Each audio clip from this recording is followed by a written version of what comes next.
mosi kita hari ini adalah gerakan-gerakan sosial seharusnya lebih berfokus pada ketimpangan kelas ekonomi daripada diskriminasi berbasis identitas, baik itu gender, etnis, dan lain-lain. Dewan juri yang terhormat, saya bicara pertama dari tim oposisi pada motion ini. Dewan juri yang terhormat, bahwasanya ekonomi memiliki kesenjangan, dan tentunya di sini adalah ekonomi ada kesenjangan, namun di sini ada juga tentang identitas, kesenjangan identitas, dan itu adalah hal yang lebih bahaya daripada ekonomi tersebut. Dewan juri yang terhormat, tim proposisi mengatakan dalam statement mereka, yang pertama, kekuatan ekonomi yang bisa membuat orang saling menindas. Dewan juri yang terhormat, ekonomi itu hal yang harus kita miliki, Dewan juri yang terhormat. Namun di sini kekuatan ekonomi yang bisa membuat saling menindas itu sudah menggunakan gaya dulu. Artinya orang kaya bisa semena-mena terhadap orang miskin, sedangkan orang yang miskin hanya bisa pasrah dengan orang-orang kaya tersebut karena mereka ditindas dari segi ekonomi, Dewan juri yang terhormat. Namun Dewan juri yang terhormat, kami percaya bahwa jikalau hari ini bahwa orang-orang miskin tidak tertindas dari segi ekonomi, Dewan juri yang terhormat, karena dimanapun, negara manapun, kami percaya bahwa mereka dilindungi oleh negara mereka. Artinya ketika mereka memiliki ekonomi yang kuat, lemah, mereka tidak serta-merta bisa ditindas oleh orang yang kaya. Mereka dilindungi oleh undang-undang dan konstitusi lainnya, Dewan juri yang terhormat. Kemudian yang kedua, Dewan juri yang terhormat, tim proposisi mengatakan kesenjangan ekonomi, maksudnya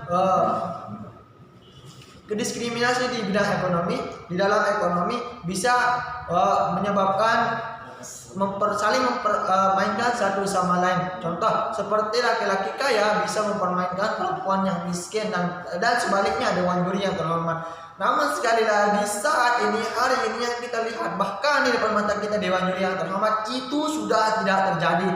Itu terjadi pada ratusan tahun yang lalu, bahkan ribuan tahun yang lalu, yang terjadi pada zaman jahiliyah, yang terjadi pada zaman Nabi Muhammad, seperti itu, Dewan juri yang terhormat, atau zaman raja-raja yang terdahulu untuk menjadikan perempuan budak sebagai pemuas hawa nafsu mereka, Dewan juri yang terhormat. Tapi tidak untuk saat ini, Dewan juri yang terhormat, bahwasanya siapapun itu, mau perempuan yang miskin, mau laki-laki yang miskin, mereka itu sama di mata hukum yang kita punya. Mereka miskin, mereka dibantu oleh pemerintah yang ada di negara mereka tersebut, Dewan juri yang terhormat. Jadi tidak boleh semena-mena orang yang kaya tersebut untuk menindas orang-orang yang miskin tersebut, Dewan juri yang terhormat. Kemudian poin ketiga mereka adalah gerakan sosial berbasis identitas hanya melahirkan politik identitas. Dewan juri yang terhormat, di sini sekali lagi bahwa tim proposisi seolah-olah mengatakan bahwa uang adalah segalanya.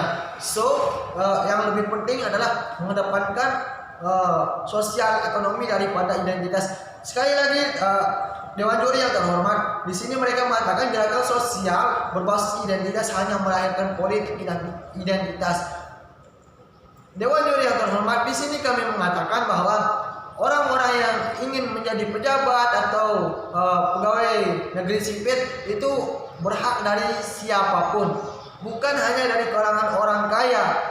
Jadi mereka adalah kulit hitam, kulit putih, orang pedalaman, orang kota, siapapun itu berhak untuk mendapatkan perlindungan yang sama, mendapatkan jabatan yang sama, ataupun mendapatkan perlakuan yang sama di dalam sebuah satu negara.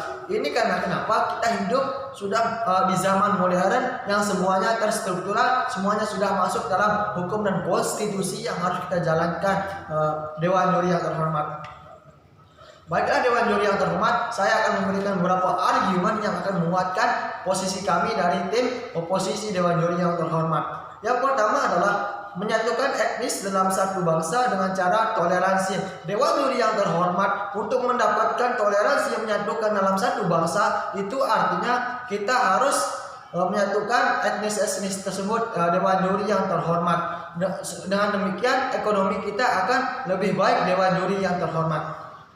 Yang kedua adalah menciptakan bangsa negara yang aman dan kondusif sehingga mudah dalam kerjasama dalam bidang ekonomi.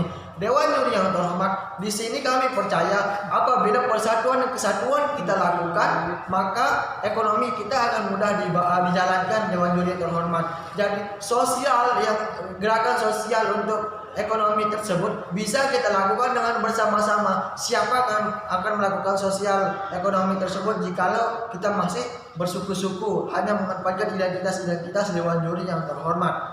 Artinya ketika kita ini hidup dalam satu negara, kita harus membantu satu sama lain. Artinya nanti ketika kita melakukan sosial ekonomi kepada satu suku kemudian yang lain ketimbangan, otomatis kita dalam satu negara itu sudah gagal. Jadi kemudian yang selanjutnya adalah kemanusiaan dan segalanya.